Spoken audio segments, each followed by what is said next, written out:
आइए जानते हैं क्रिया प्रस्तुत अनुबंधन के बारे में। किस तरह से पुनर्बलन के द्वारा हम सीख सकते हैं। क्रिया प्रस्तुत अनुबंधन क्रिया और प्रस्तुत के मेल से बना है। ठीक है। क्रियाओं का प्रस्तुतिकरण, जब हम जीवन में क्रियाएं करते हैं और जब उसका प्रस्तुतिकरण करते हैं तो उसके रिजल्ट के तौर में या उसके रिस्पॉन्स के रूप में हमें या तो शाबाशियाँ मिलती हैं या फिर हमें किसी चीज़ के द्वारा रोका जाता है। फॉर एग्जाम्पल, अगर हम अच्छे मार्क्स लेके आएंगे तो हमारे पेरेंट्स हमें क्या देंगे? शाबाशी देंगे, हमें प्रेम करेंगे। लेकिन अगर हम बुरे मार्क्स लेकर आएंगे या फिर किसी से स्कूल में झगड़ा करके जाएंगे तो माता पिता भी हमें डांटेंगे, हमें टीचर्स भी डांटेंगे। लेकिन स्कूल में अगर अच्छे मार्क्स आएंगे तो टीचर्स भी प्यार करेंगे, घर पे भी पेरेंट्स प्यार करेंगे आपको। तो ये जो डांटना हुआ, ये जो प्यार करना हुआ, इसको क्या बोलेंगे? पुनर्बलन। तो ये पुनर्बलन पड़ा, इस चीज को हम पुनर्बलन बोलेंगे। तो इसका एक छोटा सा एग्जाम्पल है, अध्यापक द्वारा बच्चे की प्रशंसा करते हुए। जब हम अच्छे मार्क्स लाते हैं या अच्छे से चैप्टर रीड करते हैं या अच्छे से चीज़ों के बारे में लिखते हैं, बोलते हैं, तो हमारा अध्यापक हमारी क्या करता है? प्रशंसा करते हैं। तो यह एक क्रिया प्रस्तुत अनुबंधन का सकारात्मक परिणाम है। तो ये है एक पॉजिटिव परिणाम है। इस समय जो पुनर्बलन लगा वो कैसा लगा? सकारात्मक ही लगा। तो सकारात्मक पुनर्बलन लगने से परिणाम भी कैसे आएंगे? सकारात्मक आएंगे। हम और पढ़ेंगे, हमें और पढ़ना अच्छा लगेगा और हमें वो चीज़ करनी अच्छी लगेगी जिससे हमारे माँ बाप या फिर हमारे अध्यापक खुश हैं या जिसमें हमें शाबाशियाँ बन रही है। फॉर एग्जाम्पल, आप मेहंदी बहुत अच्छी लगाते हो, ठीक है, आपने एक की मेहंदी लगाई, ठीक है, बहुत तारीफें मिली आपको। अगली बार आप क्या करोगे? और अच्छी तरह से सीख के और अच्छी मेहंदी लगाओगे और आपको शाबाशियाँ मिलेंगी और धीरे धीरे फिर आपको पैसे मिलने स्टार्ट हो गए। आपने एक काम करना शुरू कर दिया, आपने एक कौशल हासिल कर लिया। इससे क्या हो गया? आप बहुत ज़्यादा उत्साहित हुए और आपने वो सीखने का परिणाम आपके ऊपर कैसा हुआ? सकारात्मक परिणाम हुआ। आपने एक अच्छी चीज़ सीखी, उसका परिणाम भी अच्छा हुआ। और पुनर्बलन क्या है इसके अंदर? जो लोगों से आपको शाबाशी, जो लोगों से आपको पॉजिटिव रिजल्ट मिला, जो पॉजिटिव फीडबैक आपको लोगों से मिला, वही आपका पुनर्बलन हुआ। क्रिया प्रस्तुति के दूसरे परिणाम भी है जिसको नकारात्मक परिणाम बोलेंगे हम।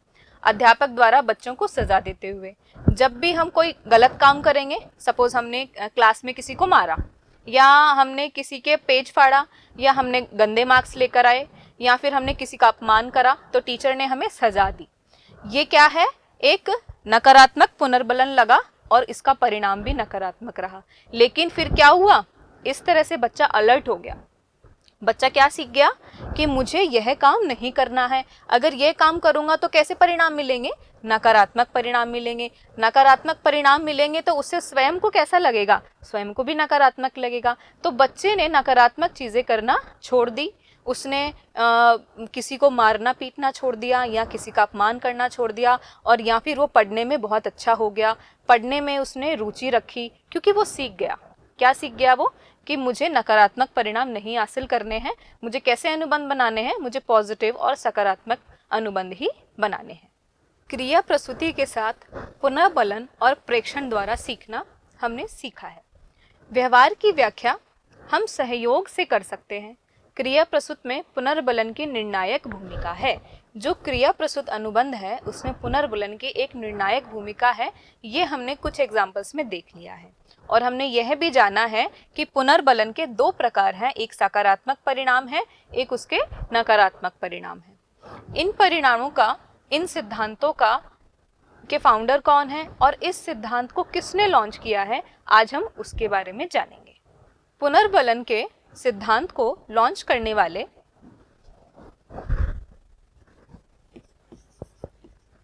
BF स्किनर हैं। यह भी एक मनोवैज्ञानिक थे जिनकी सोच यह थी, जिनके विचार यह थे कि क्रिया प्रस्तुति अनुबंध के माध्यम से हम लोग पुनर्बलन के सहयोग से या पुनर्बलन के द्वारा अत्यधिक सीख सकते हैं और ज़्यादा से ज़्यादा सीख सकते हैं।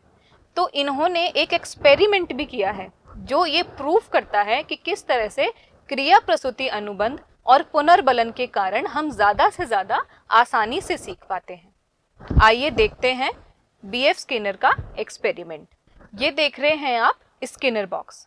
स्किनर बॉक्स में जैसे कि आप देखेंगे कि एक चूहा है और चूहा बार बार एक बटन को दबा रहा है, एक लीवर बटन को दबा रहा है। इस लीवर बटन को दबाने से क्या आ रहा है? फूड। ये जो है ये फूड कप है, ये फूड कप है, जहां से लीवर दबाने से उसके सामने यहाँ पे क्या पेश होगा? फूड आ जाएगा। ये जो फूड इस डब्बे के अंदर आप देख रहे हैं, ये फूड यहाँ से यहाँ चला जाएगा, लेकिन ऐसा कब होगा? जब चूहा ये लीवर बटन दबाएगा। तो बीएफ स्किनर जी ने क्या किया, जो इसके फाउंडर हैं क्रिया प्रस्तुतिकरण और पुनर्बलन के नियम का, उन्होंने एक चूहा को स्किनर बॉक्स में रखा और उसके सामने खाना रखा और इस पूरे बॉक्स के अंदर एक लीवर बॉक्स दबाया, एक लीवर बॉक्स बटन रखा। जब चूहा ये बटन दबाता है तब उसके सामने क्या आ जाता है? खाना आ जाता है। तो जब चूहे को पहली बार उस बॉक्स के अंदर डाला गया तो वह चूहा बहुत ज़्यादा भूखा था।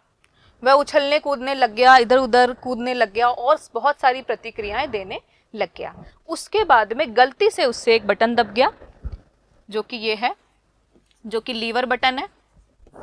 जैसे ही उससे ये बटन दबा, बटन दबते ही उसके सामने खाना हाजिर हो गया। खाना हाजिर हुआ, खाना खाया, वह फिर से वही प्रतिक्रियाएं करने लग गया।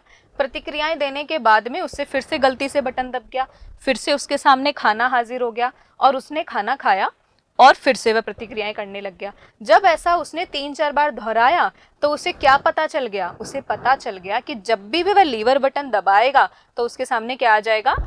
एक फूड आ जाएगा, वो खाना आ जाएगा और वह उस खाने को खा लेगा, जिससे उसकी भूख शांत हो जाएगी। तो उसने सारी प्रतिक्रियाएं करना बंद कर दिया। उसे जब भी भूख लगती या फिर वह बार बार ये लीवर बटन दबाता और खाना खा लेता। लेकिन इससे क्या सिद्धांत स्थापित हुआ? इससे यह प्रूफ हुआ कि क्रिया प्रस्तुत, यहाँ पे क्रिया क्या है? बार बार बटन को दबाना, ठीक है। और पुनर्बलन क्या है? खाने का नियमित रूप से या फिर बार बार उसके सामने आ जाना या स्किनर बॉक्स के अंदर आ जाना, यही ही पुनर्बलन है। इसके माध्यम से इस चूहे को अभ्यास हो गया है कि अगर वह कोई एक पर्टिकुलर बटन को, जो कि एक मटेरियल है जिसमें उसका कोई योगदान नहीं है, उसके बारे में कोई जानकारी नहीं है उसको, लेकिन फिर भी ऐसा करने से अगर वह सेल्फ सेटिस्फाइड हो रहा है, क्योंकि वह भूखा है तो वह क्या हो रहा है? खाना खाने से सेल्फ सेटिस्फाइड हो रहा है। तो इस तरह की वो क्रिया बार बार कर रहा है, क्रिया को प्रस्तुत कर रहा है और पुलन बनन के द्वारा वह इस खाने को प्राप्त कर रहा है। यह तो एक बात हो गई है कि बीएफ स्किनर के ये जो नियम है, जो उनका सिद्धांत है पुनर्बलन का, इसकी एक कंडीशन हम देखिए। इसकी एक दूसरी कंडीशन भी है। यह 2 भागों में है। भाग ए में हमने देखा है कि किस तरह से पुनर्बलन के नियम से उसको खाना मिल रहा है, और इसका एक भाग बी है जिसके अंदर बीएफ स्किनर ने अपनी एक्टिविटी को थोड़ा सा चेंज कर दिया। उन्होंने क्या करा? उन्होंने एक शॉक जनरेटर, मतलब करंट, विद्युत करंट की मदद से उन्होंने नीचे लगी सारी प्लेट्स में हर थोड़े थोड़े अंतराल के बाद में करंट मारना स्टार्ट करवाया। यहाँ से करंट की यहाँ पे गति होना शुरू हो गई। उससे क्या हुआ? चूहा बहुत ज़्यादा परेशान हो गया, ठीक है। हर थोड़ी थोड़ी देर में वहाँ पर क्या आता? करंट आता। लेकिन उन्होंने एक बटन भी बनाया है जो कि लीवर बटन है, उसको दबाने से करंट रुक जाता था। ये पूरी प्लेट पर, जो आप प्लेट देख रहे हैं, इस प्लेट पर स्किनर साहब ने करंट लगवाया, करंट बिछाया, थोड़ी थोड़ी देर में करंट की गति होने लग गई। फिर इस लीवर बटन को दबाने से करंट क्या हो गया? बंद हो जाता था। तो गलती से चूहे से बटन दबा, उसने क्या महसूस किया कि करंट अब क्या हो रहा है? बंद हो रहा है। फिर उसको करंट लग रहा है, वह फिर से भयभीत परेशान हो रहा है। फिर से उसने वो बटन दबाया, क्योंकि उसे पता लग गया बटन दबाने से क्या होगा? करंट नहीं आएगा। तो वह फिर से बटन दबाता है। इस तरह से वह उस करंट से बच पा रहा है। तो उसने क्या सीखा कि अगर मैं इस लीवर बटन को दबाऊंगा तो मैं क्या बच जाऊंगा? मैं करंट से बच जाऊंगा। तो यह एक नकारात्मक परिणाम है, नकारात्मक परिणाम है। लेकिन इससे उसने क्या अभ्यस्त हुआ, इससे उसने सीखा बचने के उपाय। उसको पता लगा कि इस बटन को दबाने से वह बच जाएगा करंट से। तो यह एक नकारात्मक परिणाम का उदाहरण था, और इससे पहले जो खाने का उदाहरण था वह सकारात्मक परिणाम का उदाहरण था। सकारात्मक पुनर्बलन ऐसी की कोई क्रिया जो अनुक्रिया की संख्या में वृद्धि करती है वह पुनर्बलन कहलाती है। सकारात्मक पुनर्बलन में उस कार्य को करने का बल मिलता है जिसे करने में हमें कोई पुरस्कार प्राप्त होता है। ऐसी कोई भी क्रिया जो अनुक्रिया की संख्या में वृद्धि कर देती है।